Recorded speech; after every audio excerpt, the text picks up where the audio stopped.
asalaamaaleykum ñu ngi am mbégte ak contentement dellu si waat ci chaîne bu mag bii di la télé du Nord. ñu nekkaat ci beneen koñ boo xamante ni ASC bu mag a mag moo fi nekk yaakaar naa ne bi mu commencé ak léegi yàggul l'ASC Jamono kenn dootu ko présenté kenn si Dagana donc du ñu def lu dul ñu daal di woy ci waxtaan bi ak ay questionnement déjà sax dañuy bàyyi ñu nuyoo ba pare ñu commencé ko ak coach bi.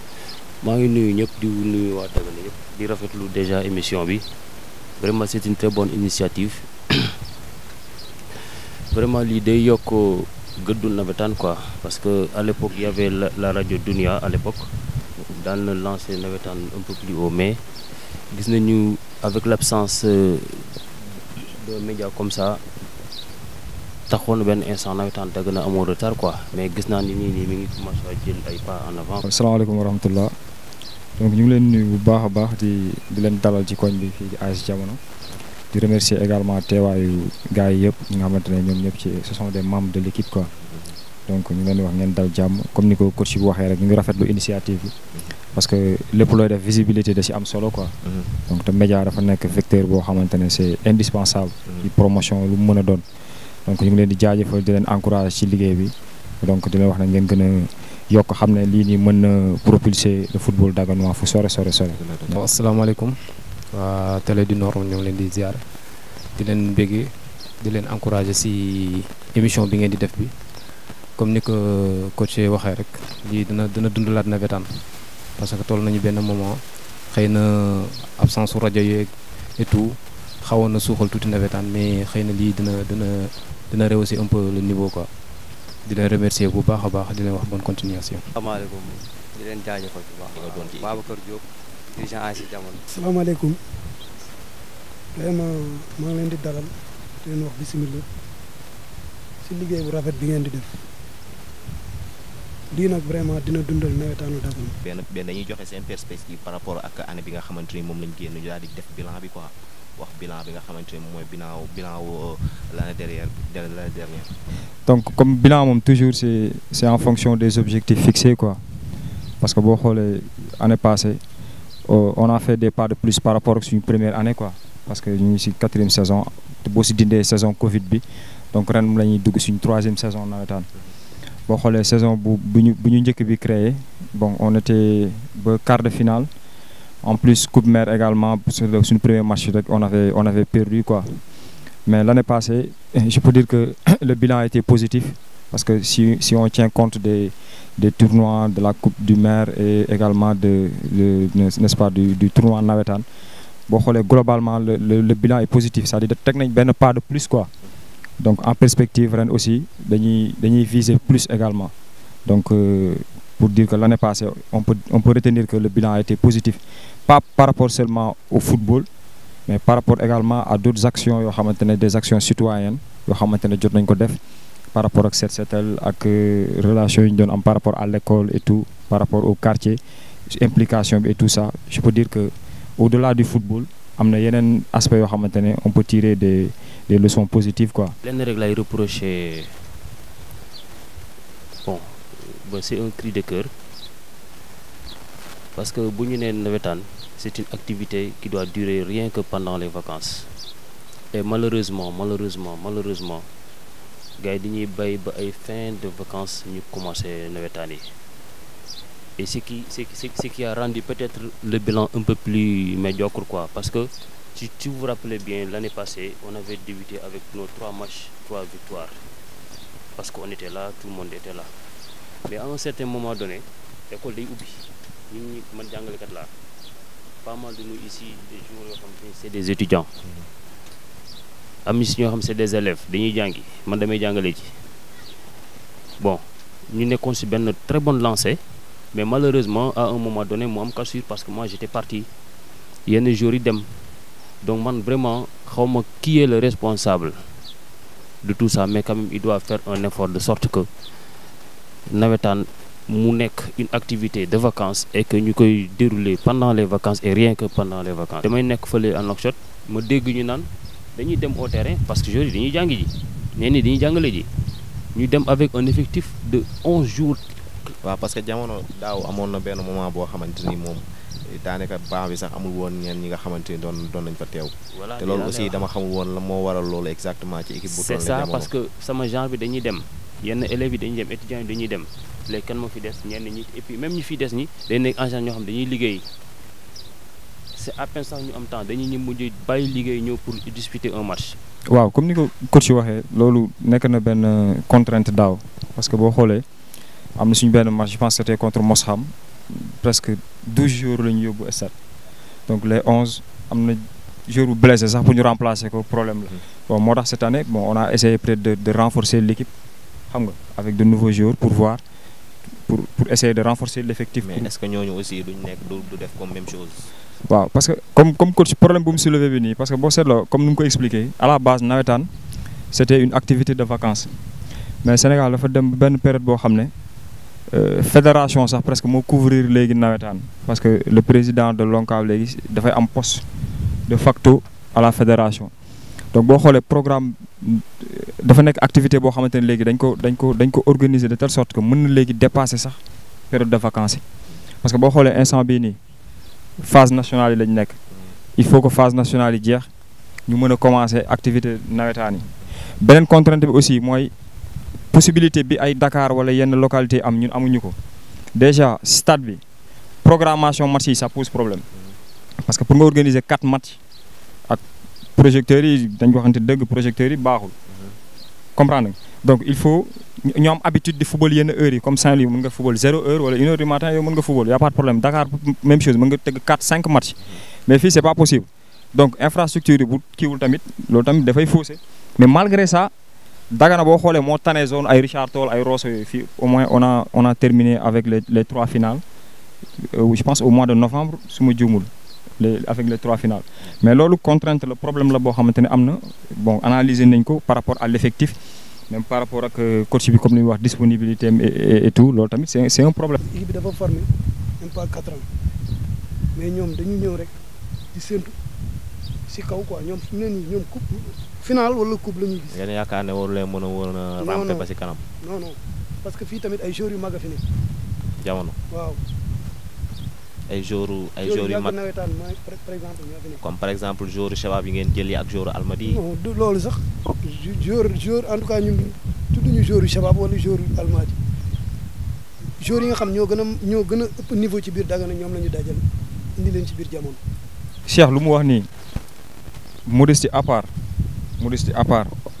les meilleurs joueurs de Dagana sont dans l'AS Jamono loolu ce n'est plus un débat.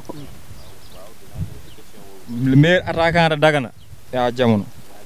Les meilleurs défenseurs de Dagana sont à Jamono. Les meilleurs milieux de terrain sont à... Nous, peut-être, c'est à nous, en tant que dirigeants, de faire le boulot. Mais pour les joueurs, nous avons l'effectif qu'il faut. Alors, j'aimerais juste ajouter ça, quoi. Donc, bëgg nañ nga ñëw ak ñun si li nga xamante ni moom moo di mercato bi instant bi yan départ ngeen am ak aussi yan recrues ngeen def. def nañu si recrues yi man laay njëkkee quoi. dañu pas mal de recrues yi nga xamante ni bon ay joueurs yu talentueux lañu ñu ngi fii ci dëkk bi am na si ñi nga xamante ni nekkuñu fi am na si ñi nga xamante ni ñu ngi fi bu dëkk def nañu plus de 10 recrues en plus wala 13 recrues. 13 recrues. oui. maanaam yéen daal da ngeen wutaat beneen banc teg. ah mais parce que li ñu dal daaw la ñuy bañ ñu dalaat ñu ren loolu moo tax ñu def recrue boobu yëpp pour am effectif bu nga xam parce que fii nawetaan Dagana boo bëggee am yenn résultats yi il faut nga am effectif d'abord. nga yaakaar ne aussi joueurs yi nga xamante ni moom la président wax ne meilleurs joueurs yi moom la ñu am jaroon na kon ñuy def 13 recrues. oui ndax parce que joueurs yooyu après période bu vacances bu jeexee ñoom dañuy dem seen yoon aussi bëri dañuy dem ñii liggéey bi dootu leen ko mayeeti. mais man dama gis ne yeneen ASC yëpp boobu ak léegi ñu ngi wax ci côté nawetaan bi di wax ci nawetaan bi mais yéen kese yéen ay appuyé ci côté wu bu lii jeexee bu lay jeexee moment bii nii ñu bëri ñoom concentré wuñu ci loolu pourquoi yéen. waaw ñun parce que bon suñu joueurs yi souvent li ci ëpp ay étudiants lañu man fii laa xam.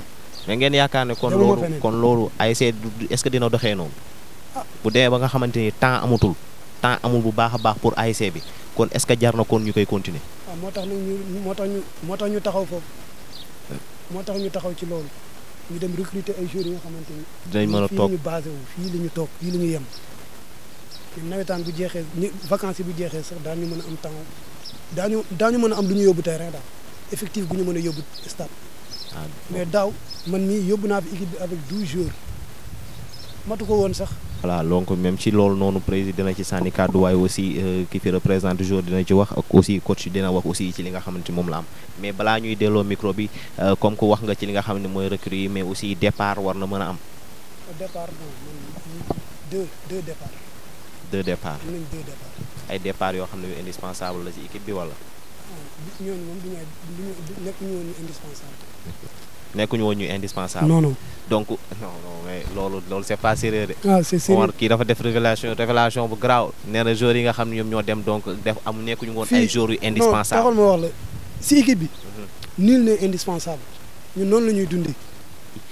d'après man li ma ko jot a jàngatee nekkoon nañ ñoo xam ne aussi teewaloon nañ leen moment bi nga xamante ni sax daawoon na métti donc waroon na mën a am benn genre rafetal boo xamante ni tey jii nii waroon na am neneen noo xamante ni moom lañ ko war a mën a waxee que amul benn impact boo xam ne. non parce que kenn ñi la ñaari départ yi. yaakaar naa Abdou Aziz ak kan Malick Sow ak Ndiame 3 la. 3 te yéen déjà yéen góol bi xeexal na leen ba sonn ndeysaan malgré dina football bu paree feebar sax. loolu moom damay bàyyi président di si quoi. c'est-à-dire 3 départs la ñu am. te 3 départs yëpp ñaar ñi dañoo yëgle seen départ comme toujours jamono jour bu fi génn sax man daf may woo personnellement ne ma dama bëgg a génn loo si xalaat ñu jour yi fi jotu génn yëpp. ma ne la moo tax yan raison nga boo tegee ay raison yu valable benn bi mooy kaaw Abdoul Aziz boobu il joué da doon bokk match.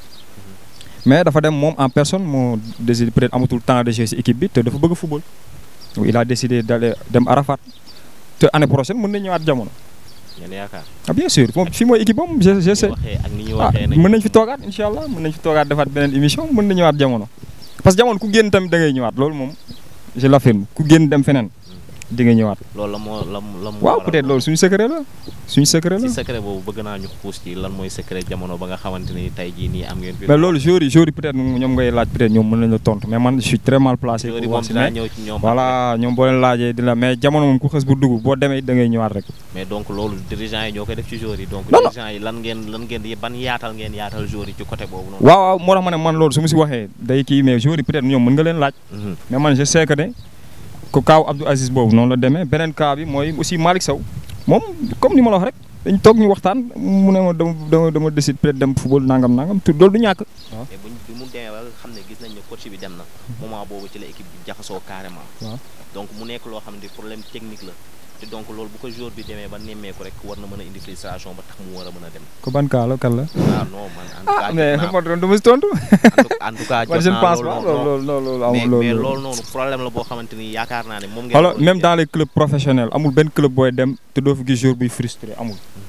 footballeur bu ne booy entraîner da ngay ñaan yàlla football joueur buy ñëw entraînement bëgg nga football mais il faut aussi comprendre que joueur yëpp mën nañ dugg terrain ñëpp ñi entraîner dañoo bëgg a football mais ñëpp mënuñu football dina am ñu football dina am ñoo xam dañuy toog banc dina am ñoo xam duñ bokk loolu c'est la loi du sport c'est comme ça maintenant choix bi kenn moo koy def c'est le coach faut toujours accepter les choix du coach su gagné le coach assume su perte le coach assume. donc nan nga gisee sa année ren bii nii donc. année ren bii nii.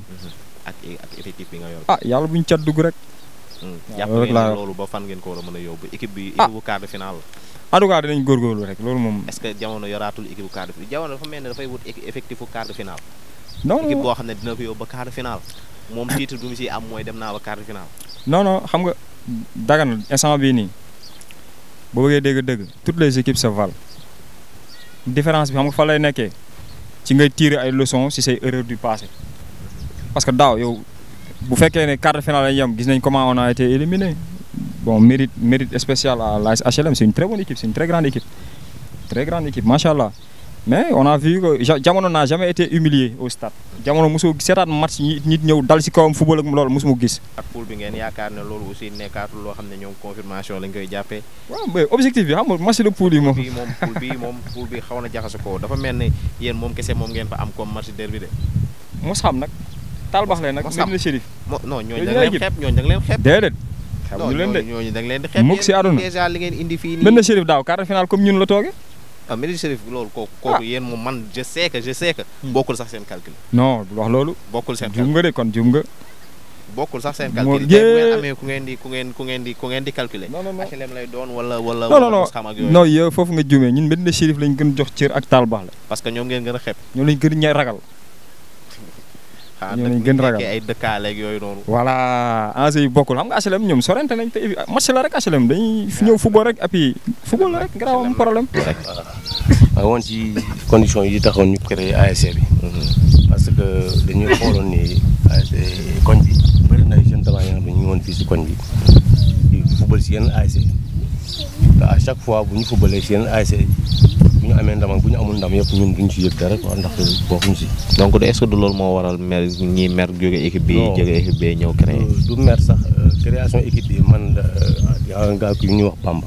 waaw ñu benn grand bu ñuy wax Bamba moom njëkk interpellé si affaire boobu. waaye Bamba moom aussi Shabab la woon de. parce que ñun ñëpp Shabab la ñu commencé ñun ñëpp. te la moo tax kon jàppale wu ñu Shabab ñëw encadré Shabab gën ci dugg daal di koy kii yokk ko mu gën a jug mais dañuy bàyyi ñëw créé parce que koñ bi xaw na yaatu nii war nañ ci mën a créé. waaw équipe yooyu ñuy créé noonu ci biir koñ yi benn koñ war a mën a am ñeenti équipe loolu noonu est-ce que du moom moo dal jamono. waaw non du xam nga kii jamono dafay dox te Shabab bu muy nekk Shabab ñun ba ñu fay nekk boobu fii yëpp àll la woon tey fii yëpp gis nga ay kër la. xam nga population bi dafa yokk nit ñi dañuy yokk te xale yi jiituwaat maanaam macha allah nekk si koñ bi. xam nga fooyee bal. màgg mën foofu ñoom ñëpp mën ñu football Shabab ñoom ñëpp xaj ñu Shabab. boo xoolee Dagana foo dem si Dagana am na jour jamono bi football foofu si moment boobu. boole aussi tamit si ñi frustré yi jógee Shabab ñëw jamono si nga bokk. non man je veux pas man mënuma jàpp ne ay frustré lan frustré amul fii nii parce que ñun ñëpp tey jii ñun ñoo nekkoon Shabab. ñun ñëpp ñoo nekkoon Almadies ñun ñëpp ñoo nekkoon fu nekk. par exemple ku nekk jóge na fu ne ñëw fii si biir jamono mais xam nga koñ day am foo xam bu fa tolloo. dafa am loo xam daf koy soxla maanaam Shabab pour mu créé wu dafa laajoon mu créé Shabab parce que koñ bi daf ko laajoon tey jii jamono dafa dem ba toll foofu noonu jeunes yi nga xamante ni ñoo doon nekk fii tey koñ bi léegi màgg na kër yëpp ñëpp dëkk si na mu am nit yu bëri yoo xamante ni mënuñu rallier wu biir Shabab mënuñu rallier wu faneen ñun dañuy toog créer li nga xamante ni ñun ñëpp ñoo koy bokk. Shabab man yàgg naa am ay écho yoo xamante ni kat ñu bëri ñoom neexu leen woon Cheikh Tidiane mii nii je pense que amul 100% Shabab la woon moom la daan nooyee que man xam nga lan mooy question bi exactement que li nga xamante ni moom moo di Dagana ak ni mu tuutee noonu naka la war a mën a demee ba am ki plus de 28 équipes. mu nekk ay équipe yoo xamante ni peut-être am na lu bari loo xamante ni waroon nañ ko mën a kii.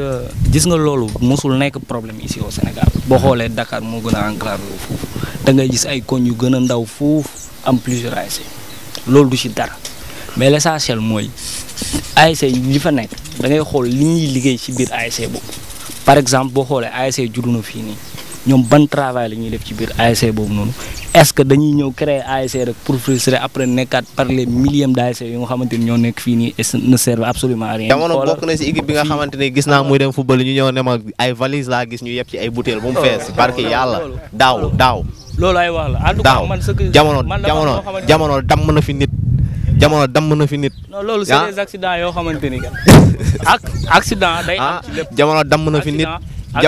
jamono xoolal ba ci seen affaire yu tàng yooyu noonu butéel yi nii dañ leen di laaj ñu la demal nga dóori gendarme ñu dem dóori gendarme jamono lu bari def na ko si côté boobu noonu. moment boobu noonu si ngeen jógee rek juste pour di xaw a dalal nii après kii di leen jox ay genre trophée pour ay affaire de mais jamono dafa bëri ay affaire ñu violence si biir. Sall bu ñuy wax équipe boo xoolee jamono bokk na si équipe yi gën a fair play si fii si dëkk bi. des fois nag sport dafa am ay réalité leen neer day tàng nit ñi dañuy mer loolu ça existe partout dans le monde même les plus grands professionnels loolu daf leen di arrivé. loolu rek la yéen jamono est-ce que pare ngeen un jour ngeen jël ASC yi nga xam ne ñoom ñoo leen wër maanaam ay Almadies ay Shabab ak affaire yi nga xam ne ñoo leen wër ngeen def benn affaire boo xamante ni même bu dul si cadre sport sax ngeen bokk daal di organiser benn mbir moo xamante ni dina tax ñu ni wone ne lii kat maanaam cohésion bi ñuy woote ci suñu biir moom moo waral ñu daal di def lii est-ce que pare ngeen pour genre projet yooyu. mais pourquoi pas. est-ce que def ngeen ci ay jéego aussi. pourquoi pas yow boo xoolee lan moo lay wan ni jamono rafetal la def jamono ren la bi mu juddoo yàggul yow yaa ngi wax jamono biir Shabab la juddoo. mais yéen après li ngeen def si suuf tamit du bokk ak loolu. bu ñu defoon leneen lu ñaaw suñu diggante dafay ñaaw parce que gis nañ ko ci yeneen zone. gis nañ yeneen ASC ñuy ñaawoo di defante leneen ak leneen. yow aussi yenn circonstance nga jógee fële na la Shabab bi nga nekkoon ak yooyu noonu. yow gars yi sax yaakaar nañ ne ren moom di nga dugg Almadies. te am na man sax te du ay création de man yaakaaroon naa ne moom ren fa tabaarakallaa di nga dugg fële di nga dem Almadi parce que déjà ni ngeen jegeantoo yooyu noonu mu nekk lu bari loo xamante ne xëy na war nga ci mën a indi ay leeral.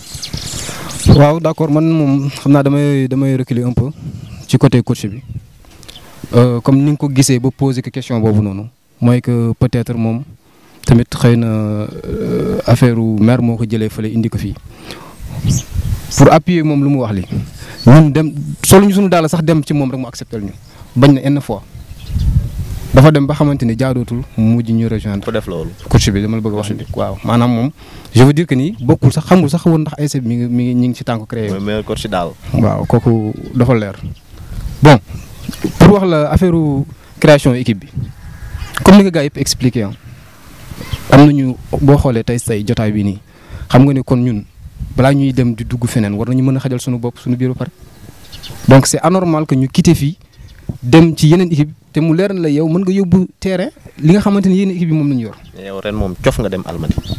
non man moom gëm naa ni. est-ce que sax ah. gëm naa ni jamono moom bu mu fi génnee xëy na magum kër laay football wala ma génn Dagana. waaw man parce que doomu jamono laa quoi. ah ba vaari de moom ba dernière minute mën na dellu si waat. ah bu fekkee sama xel ak sama xalaat mi ngi fi. man sama xel ak sama xalaat mbaa du bàyyi nañ bu fekkee bàyyi nañ mag sama xel. man maa ngi jamono. télé mi du am kenn la moo tax liggéeyoo. bismillah asalaamaaleykum avant tout maa ngi nuyu yéen ñëpp.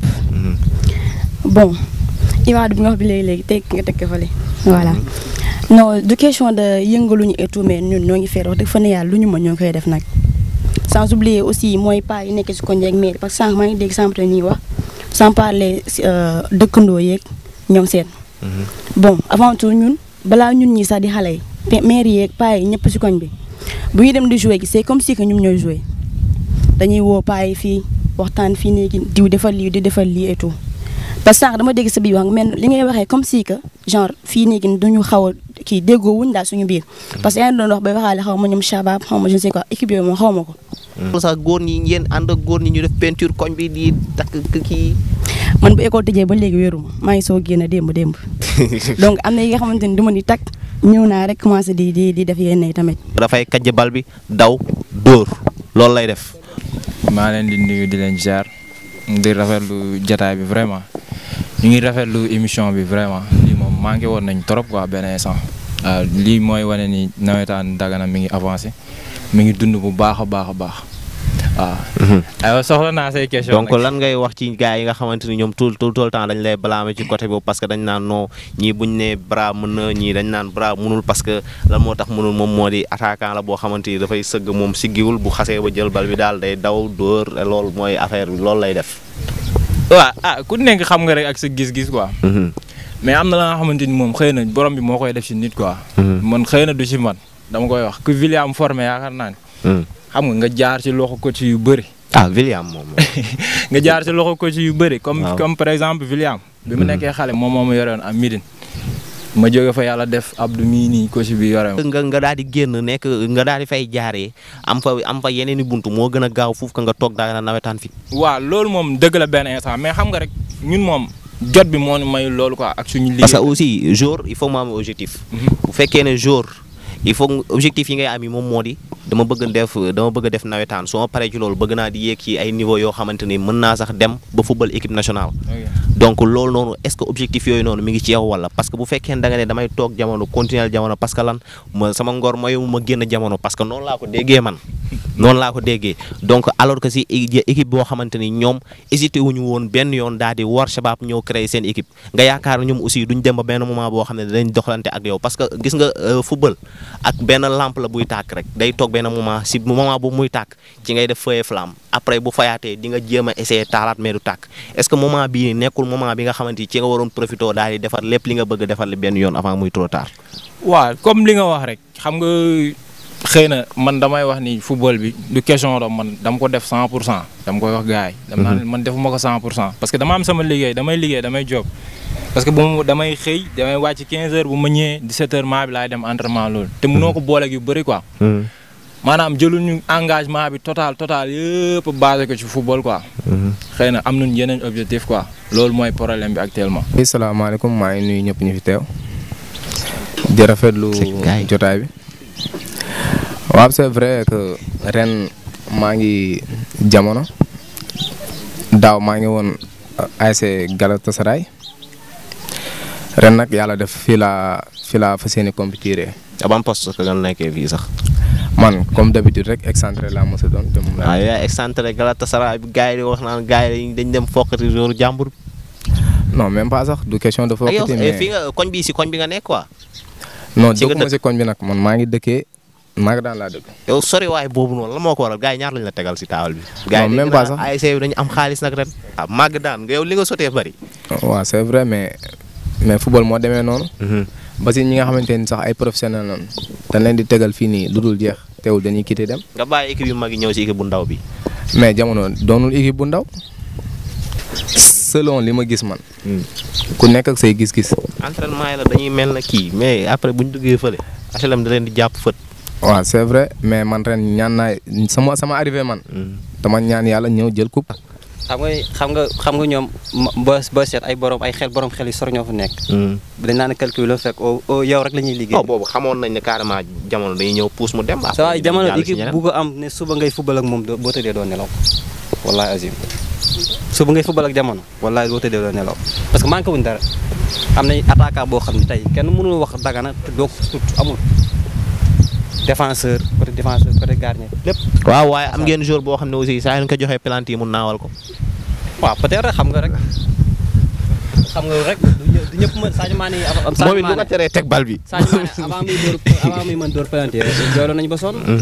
avant mi koy mën jooyloo nañ ba sonn. ren liggéey na ko mën na ko. donc yow daal HLM nga mettre en garde. non pas HLM laa mettre en garde sax parce que daaw dañu turoon sama reer mais ren moom incha allah moom samay xale màgg nañ quoi. li nga xam ne moom mooy nekkoon góol bi ñu gënoon bëgg ñoom xam naa ne ci ñu gënoon bëgg la bokk ngeen foqati ko yóbbu. après ñuy wax sax li gën a garaaw yéen jour ngeen ko jëlee ngeen dem football loo ko benn tournoi. néew daal loolu moo koy neexal. après góol bi moom it si fimistem dem fexe def la tout ba affaire yi kii noonu gars yi ñu naan dafa teel démissionné moom. déjà def na lu tout comme que jamono la dugg tey jii nii l'instant bii nii mi ngi football ak sélection wu jamono. donc moo tax mu daal di ñàkkaloo équipe am. non newetaan yaakaar naa loolu moo koy neex. yéen xaaral yéen ko fay ci loolu. maa ngi kenn fayu ko dara wax ju neex rek moo ko indi ak bëgg-bëgg équipe bi xam ne ñi ñëpp moo football. Bamba fa jaar football kade. Bamba fa jaar. waaw mu na nekk tamit waaw. ñu fi teew ñëpp. bon man moom j'espère que gars yi xam nañ ma Abou Wade capitaine de l'ASC Jamono. bon nawetaan bi ren moom ñu si duggee rek mooy dañuy ñaan yàlla rek yàlla mooy ñu dugg si bismillah rahmaani rahim jaar ko si alhamdulilah rabbil alamin bon les objectifs moom restent les mêmes quoi parce que chaque année dañuy fixer objectif comme quoi que dañu bëgg dem final jël coupe qualifié départemental waaw ren nag loolu dafa objectif boobu dañ ko gën a consolider parce que boo xoolee à chaque année dafa am lu ñu daan manqué dafa am loo xamante ni dafa daan folote si suñu équipe après les nawetaan nag dañuy toog jàngat xool lan moo doon suñu problème lan moo ñu manqué ak yooyu noonu ñu jéem a xool na lañ ko seeti jeen na lañ ko wuti jee waaw loolu rek. donc naka nga gisee aussi sa ASC ren parce que def ngeen ay recrues yu bees def na 13 jours lañ ci jël yow en tant que capitaine de l'ASC donc naka lan ngay wax ci nga xamante ni moom moo di recrues yooyu nga def ak ban jàngat nga ciy am. waaw recrues yooyu comme ni mu ko waxee léegi rek dañu xool loo xamante ni dañ ko manqué woon. parce que surtout daaw ñun suñu biir nawetaan dem nañ fi ay match yoo xamante ni dañu manqué ay joueurs duñ sax am remplaçant. kaddu yi tamit nekk na ay kaddu yu rafet.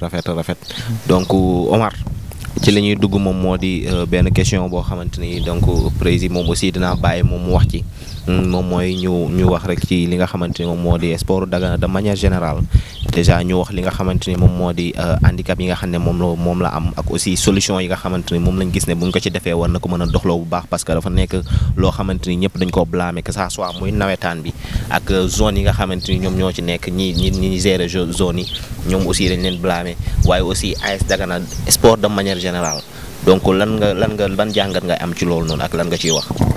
waaw loolu moom bon man moom yàgg naa ko wax quoi ku ma xam ne yàgg naa soulever ay problème mu sport Dagana de manière générale à plusieurs reprises quoi.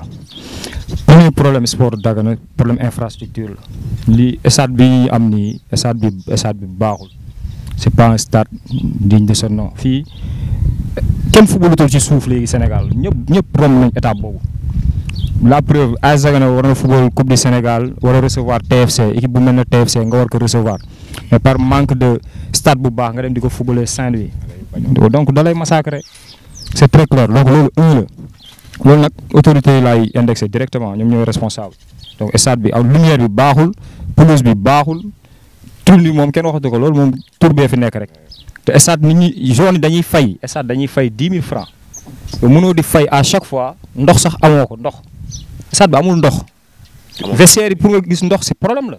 Deuxième problème mooy amul une coordination c'est-à-dire sport boo bëggee mu kii il faut du sérieux équipe yi fi nekk yëpp dañ leen war a jox cër.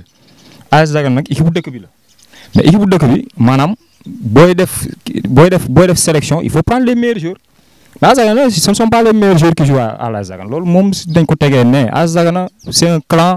mais dañuy jël joueurs yi nga xam ne ñoo gën a baax si non Dagana. loolu amul loolu c'est pas vrai loolu xool xam ne AS Dagana benn groupe la rek groupe de personnes qui fi nekk man damay wax man supporté wu ma AS Dagana loolu je le dis toujours man supporté wu ma AS Dagana.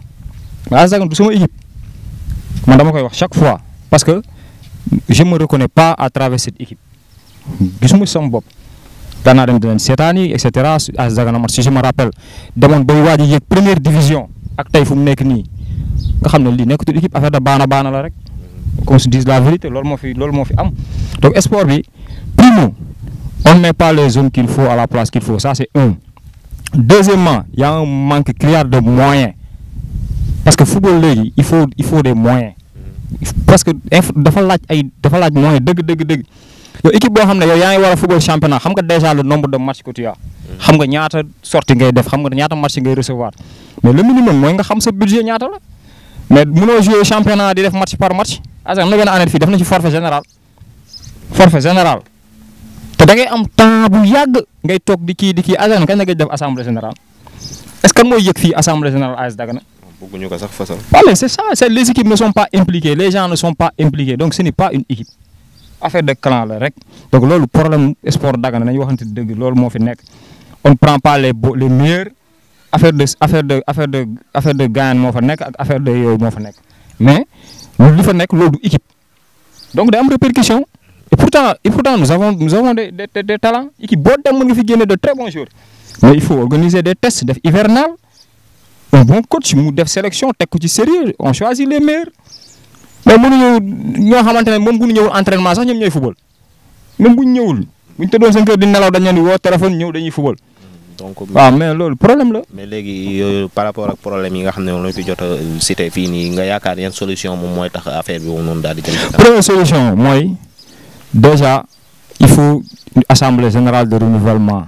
mais loolu noonu saa yu gars yi pare wuñu sax pour loolu. mais texte yi si boppam la ñu respecté wul foofu AS Dagana bu mu waree def assemblée générale dafa yàgg le président ne respecte pas les textes loolu ñëpp xam dañ ko teg toog jàpp seen jàmbur. président mooy si kanati sax. moi je connais pas son nom man xaw ma ko. président mais xaw ma ko je le connais pas. ah voilà. Baye Mbodj moom it moo nekkaat AS Dagana. je sais pas xaw ma ko wax dëgg yàlla mais en tout cas le président ne respecte pas les textes. parewul waaw parce que période bi ñuy def ñu représentant yi war a dem fédération avant boobu. waroon nañ def assemblée générale mais il a fait sciemment bàyyi ba dem nekk représentant dem bokk foofu pour mën a waxu assemblée générale ba tey jii ma wax ni assemblée générale amul la faute à qui kan moo war a wax ak moom rajo bi invité nañ ma plus de 3-4 fois wax naa ko. mais ñoom buñ la yàggee invité xam ne da ngay kaas sax dootuñu la woo. waaw mais noonu moom laa lay wax c'est-à-dire xam nga tey par exemple dëkk boo xam ne am nga inspecteur de sport am nga ay coach yu fi ne am na ay dirigeants yu mag yu fi ne Dagana am na lépp yaa ngi dégg. am na lépp mais malheureusement gars dañu seetaan ñëpp a seetaan tout le monde est responsable mais premièrement AS Dagana équipe bu dëkk bi la boo nekkee équipe bu dëkk bi nag mairie am na ci responsabilité parce que mënuma comprendre à chaque fois que tu mets des moyens amul retour ngay gën a def ay moyens muy gën a dellu ginnaaw mais y a problème. est-ce que moyens yi sax mi ngi àgg. yàlla xam en tout cas daal bu bëggee dëgg il faut les hommes qu'il faut à la place qu'il faut il faut que autorités yi tamit ñu bàyyi ñu bàyyi taf yëngal bi gis nga daaw fii def nañ fi benn association di kaas si affaire stade bi biñ ko kaasee xam ne période boobu veille élection la gars yi dañ dem dindi ñax yi nekkoon foofu yëpp commencé tappalaat projecteurs yi mais bu ñu jàllee après waxaatuñ si les mêmes personnes même qui se battaient pour xeex loolu ñun ñëpp dañu retiré wu après c'est-à-dire parfois tu te lances si benn combat nga dem ba si biir bu bëri retiré wu ci combat bi moo tax bu mujj gi da ngay toog rek nga seetaan comme tout le monde mais malheureusement loolu après dafay répercuter Richard-Toll bi seen stade bi su paree waaw si ngay gën a comprendre ñun dellu nañ ginnaaw parce que booy dañ sawar dem jouer si synthétique loolu tamit c'est un problème championnat AS Dagana bu fi lay entraîné ci suuf si. waaw bu demee ci ay mais si yow yamul de. doo taxaw sax. synthétique boo tàmmul di si entraîné buñ la relancer bal sax doo déplacé wu. moo tax it score yi mi ngi fi. merci beaucoup voilà. moo tax score yi wane na ko score yi wane na ko. mi ngi noonu. score yi wane na ko. ay équipe yu ndaw ay boy ndaw ñoo tee di leen massacrer ay 5 ak ay kii. AS Dagana wax dëgg yàlla du am victoire. AS Dagana nul lay am ak défaite. waaw extraordinaire loolu baaxul n'est-ce pas da ngay football nawetaan ba mu jeex nga dem ba jël coupe que ce soit muy coupe maire wala leneen mais donc pratiquement boo xoolee li ngay dépensé c'est des millions li nga ciy ab du sax mat 500 000 francs. parce que am na équipe boo wax aussi ne ñoom am na benn année boo xam ne dañoo jël coupe mais coupe kese lañ leen jox amul xaalis te coupe bi dañ leen ko jox après quelques jours ñu ñëw jëlaat. ñëw récupérer c'est ça le problème du sport Dagana et que tey jii xoolal dëkk bu doy ni Dagana. léegi mais ASC yi aussi lan mooy seen taxawaay pour que ñu mën a. man ce que je pense mooy que gars yi dafa jot ñu def benn collectif boo xamante ni day dajale toutes les ASC dégg nga dans leur globalité ñu def benn kii boo genre association boo xamante ni dañuy toog ñun ñëpp di fa diagnostiquer les problèmes de sport Dagana tey jii képp koo xamante ni tey jii kàngam nga ci sport Dagana am nga ci xam-xam ñoom ñëpp dajale ci benn affaire toog di ci waxtaan lépp lu ñu fay def ñuy fexe ba nit ñi di ko appliquer su ko defee dina am fu mu jëlee sport Dagana am fu mu ko yóbbu sinon bu ñu continuer nii après day nekk kii rek yow même les autres dëkk yi nga xamante ni ñoo gën a kii tey jii li président wax xam ngeen ne stade bi c'est pas un stade digne de ce nom pour équipe yu mag di ci football. kii nawetaan sax di ñu si waxuma la ak nag équipe bu championnat di fi football. imaginer léegi équipe yu jóge yeneen dëkk yi pour ñu ñëw léegi pour ñu football kii dañ leen di yóbbu ay Saint-Louis wala nga yóbbu leen feneen pour nga mën a football ak ñoom. barakallah dañuy tàggatoo rek nan ngay tëjee. waaw vraiment maa ngi leen di remercier di kontaan si initiative bi di kontaan si Télé du Nord vraiment lii lu rafet la tax na lu nekkoon ci xol yi ñu génnee ko am na si li nga xamante ne autorités yi daan si jot seen bopp daan liñ fi wax yëpp au niveau du sport Dagana daan ko dégg boobaa ñu mën si tirer ay leçons vraiment ñu ngi kontaan vraiment kontaan nañ si jotaay bi kontaan nañ si seen présence yi vraiment ñu ngi rafetlu lii daal di ñaan yàlla bu mu fi yem daal yàlla na gën a continuer. yàlla ay boy engagé ngeen boy yu am fulla ak fayda si li ngeen di leen wax fi ngeen teg seen tànk foofu la bu leen dara xàddiloo bu leen dara bàyyiloo parce que lii rek dina tax ñeneen ñu bëri di seetaan affaire yooyu noonu parce que bu mu juumul si réseaux sociaux bi lay dugg bu duggee si réseaux sociaux presque ñëpp a koy seetaan te ñëpp daañu xam ne fii kat dëkk sàngam la équipe sàngam nangam affaire yooyu noonu di lancer tamit benn appel si stade bi keroog dañ fa am benn match entraînement parce que boo seet 3 ballons bëtt na fa bal boo xam ne yaa ngi si jëndee xaalis nga koy jëndee 2 jours mi bët si stade boo xam ne mooy loolu baaxul nawetaan ñi ngi koy dënmal kenn bàyyi ko pour man loolu gars yi war nañ si jóg daal di jaajëfal koñ bi yëpp. ñu ngi rafetlu seen teewaay fii di leen remercier bu baax a baax di wax ni liggéey bi rafet na di wax ni à chaque fois lii moom budul Dagana sax ñeneen ak ñeneen soxla nañ ko daal donc day tax ñuy génne yi nga xamante ni moo nekk ci xol yi xam nga je pense que ne tey lii képp ku ko déglu njëriñ rek nga siy jëlee daal parce que ay solution rek moo ciy génn donc man nag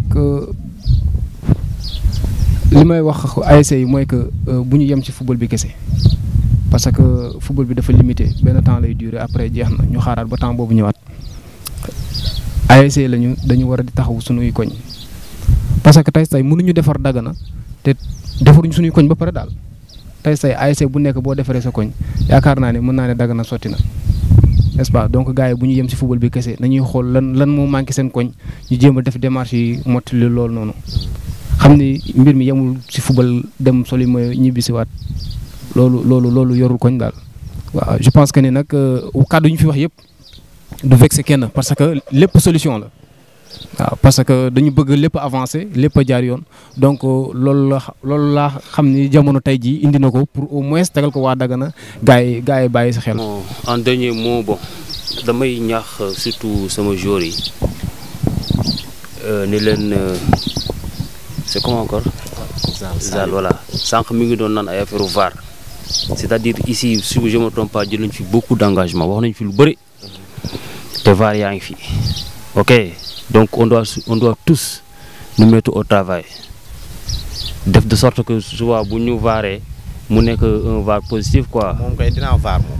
non loolu moom xam naa ni VAR bi dina am. donc raison pour laquelle commençant par moi-même en tant que coach le président les supporters surtout les joueurs on doit tous se mettre au travail.